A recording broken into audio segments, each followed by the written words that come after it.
Charles Martin actually put a message into Louis de Cubas earlier saying, look, we should look at this fight as well, because that's building some nice pace. Chris Arreola is another name that's been mentioned. You know, I think right now Dillian's in that sort of 6-month position where he's not treading water, but he's waiting to see how these belts flush out. So we've got to stay active. And I think the idea of him fighting in America is a great idea, because he's boxed in the UK consistently for a long time. He's done a huge amount of pay-per-views. He's put in some great performances. He had defeat against Povetkin, came back with a great victory. I think it's time to go and make his name in America in this short little window. I think that could be with 1 or 2 fights. And I love the Charles Martin fight. You know, whether that's in August or whether that comes in October, November, you know, we could do a Jermaine Franklin in August and then a Charles Martin or an Areola towards the end of the year.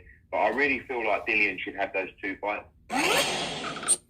So, that is Eddie Hearn, as you heard him speak on what he feels about the fight between Charles Martin and Dillian Whyte.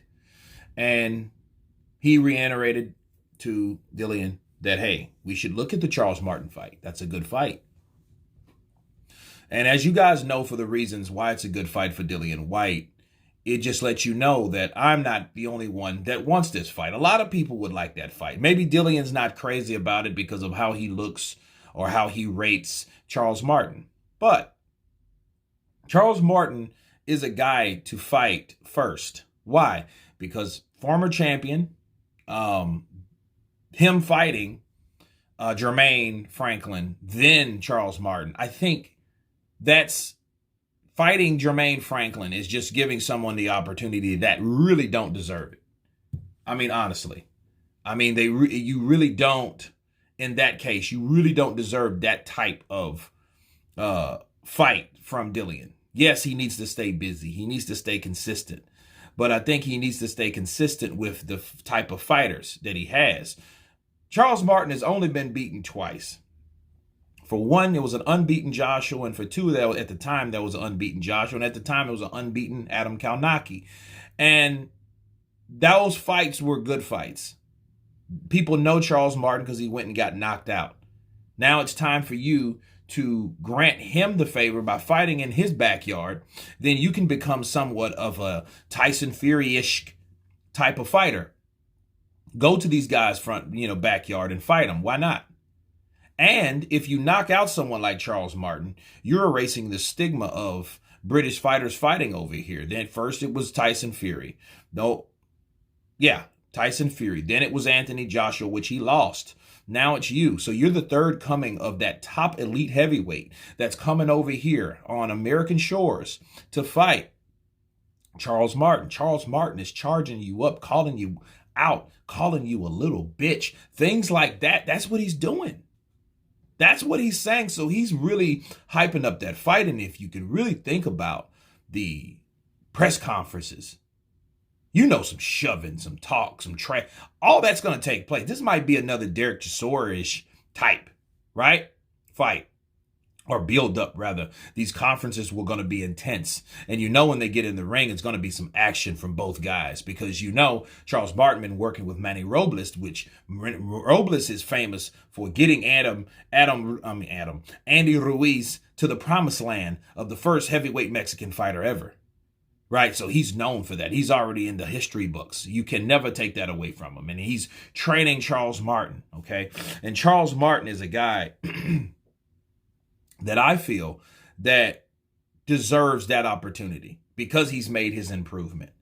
And what I mean across the board, a lot of people, what does across the board mean? I mean with the WBA, with the IBF, with the WBO, with the WBC. He's across the board, okay? He's on all top 10. So that's another reason why you should fight Charles Martin. And if Charles Martin can upset Dillian Whyte, wow. But if Dillian Whyte can come over here and handle business, he's making a stamp in the Americas. Okay? He's making a stamp in America, and he's showing people like, hey, the body snatch is here. The body snatch is here to snatch the man that walks this earth like a god. Right? That's what he's doing. And see, now Eddie Hearn, it's got the attention of him because Charles Martin wants that fight if he's coming to Eddie Hearn because he's doing the proper steps. A lot of people be capping. The Charles Martin, I don't think he's capping.